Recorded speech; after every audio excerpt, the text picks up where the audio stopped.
Global માર્કેટ્સની update સાથે જોડાયા છે સહયોગી નીરજ કંસારા. Niraj, good morning. કઈ રીતે આજે સેટઅપ જોઈ રહ્યા છે વૈશ્વિક બજારોથી?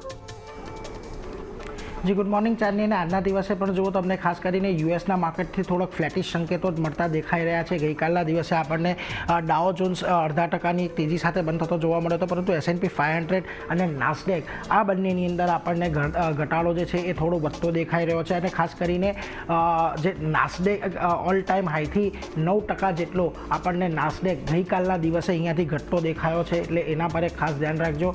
આમ પણ છેલ્લા કેટલાક દિવસથી એટલે ટેકનોલોજી શેર્સની અંદર ઉપલા સ્તરેથી દબાણ આવી રહ્યું છે, એને કારણે અહીંયાથી આપણને નાસ્ડેકની અંદર આ પ્રકારનો ઘટાડો જોવા મળ્યો છે. હવે ખાસ કરીને ફેડની બેઠક જે ચાલી રહી છે એના શું નિર્ણય આવે છે એના પર એક ખાસ નજર રહેવાની છે બજારની. આજના દિવસે આપણને એના એક એ આવતું દેખાશે, આઉટકમ આવતું દેખાશે, એટલે એના પર બજાર રિએક્ટ કરશે. આ ઉપરાંત તમને બજારની મોટી જે આઈટી કંપનીઓ છે એના પણ પરિણામો આવવાના છે, એટલે એના માટે પણ ત્યાં આગળ એક ફોકસ રાખવાનું છે કે આઈટીના પરિણામો આપણને આ અઠવાડિયે કેવા આવતા જોવા મળે છે. આ ઉપરાંત તમને આજે બેંક ઓફ જાપાનનો પણ બેઠક ચાલી રહી છે. અત્યારે થોડી વારમાં આપણને બેંક ઓફ જાપાન તરફથી પણ શું નિર્ણય આવે છે વ્યાજદરોને લઈને એના પર એક ખાસ ફોકસ રહેશે. છેલ્લા જ્યારે આપણે જોયું હતું ત્યારે લગભગ ઘણા લાંબા સમય બાદ તેમણે નેગેટિવ જે વ્યાજદર હતા એમાંથી તેઓ પોઝિટિવ થયા હતા. પરંતુ આ બધાની વચ્ચે તમને કાલે યુએસ જોલ્ટના આંકડા પર જોબ ઓપનિંગના પણ આંકડા આવતા દેખાયા, જ્યાં આગળ થોડોક ઘટાડો આપણને આ મહિને આવતો દેખાયો છે કમ્પેરેટિવથી ગયા મહિનાથી. ગયા વખતે 82 લાખ જેટલું ઓપનિંગ હતું, અત્યારે આપણને થોડાક ઘટીને 21.9 લાખ પર આવતું જોવા મળે 81.9 લાખ પર આવતું જોવા મળી રહ્યું છે, એટલે ત્યાં એક ધ્યાન રાખવાનું. બીજી તરફ તમને ક્રૂડ હવે સતત દબાણની અંદર આપણને દેખાઈ રહ્યું છે. જુઓ સતત ચોથો દિવસ ગઈકાલે આપણને જોવા મળ્યો છે કે ક્રૂડની અંદર આપણને એક દબાણ આવતું જોવા મળ્યું છે, અને 8 સપ્તાહના નીચલા સ્તર પર બ્રેન્ટના ભાવ પહોંચી ગયા છે. જુઓ અત્યારે પણ થોડી ઘણી નીચેથી રિકવરી સાથે 79.3ની આજુબાજુ કામકાજ ચાલી રહ્યું છે.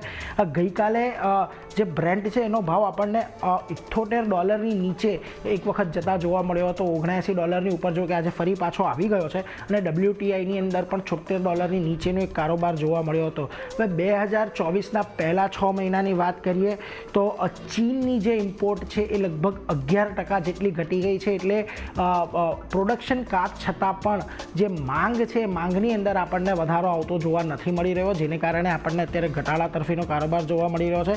જો કે ફેડના નિર્ણયની પણ એક અસર ક્રૂડ પર આવતી હોય છે, એટલે એના પહેલાં પણ એક દબાણ આવતું જોવા મળી રહ્યું છે, એટલે આ બધી એની અસર ક્રૂડ પર આપણને જોવા મળી હતી. આ ઉપરાંત તમે એશિયાના બજારો પર જોઈ લો તો આજે એશિયાના બજારોની શરૂઆત પર આપણને થોડીક મિશ્ર થતી જોવા મળી રહી છે. જુઓ ખાસ કરીને નિક્કે એક ઘટાડા તરફી કારોબાર દર્શાવી રહ્યો છે, શાંઘાઈ હેંગસેંગ પોઝિટિવ છે, પરંતુ તાઇવાન, કોરિયા અને સ્ટ્રેટ ટાઈમ્સમાં પણ જોઈ લો તમે અહીંયા પણ એક મિશ્ર કારોબાર જ છે. કોઈ બહુ મોટા સંકેતો અહીંયાથી નથી મળી રહ્યા, પરંતુ ખાસ કરીને ગિફ્ટ નિફ્ટી પર નજર કરવા જેવી છે, કારણ કે ગઈકાલના દિવસે આપણે ફરી એક વખત 25,000નો એક પ્રયત્ન કર્યો હતો, અને ત્યાંથી આપણને જુઓ 24,935 પર ફ્યુચર્સ બંધ થયા હતા, 24,949, એટલે માત્ર 15 પોઈન્ટના ઉછાળા સાથેના સંકેતો આપણને ગિફ્ટ નિફ્ટી આપી રહ્યું છે. એટલે ખાસ વાત હવે અહીંયાથી એ જોવાની રહેશે કે આજના દિવસે 25,000 આપણને પાર થતા જોવા મળે છે કે નથી મળતા, એના પર એક ઘણો મોટો દારોમદાર રહેવાનો છે ચાંદની. જી, આ બધા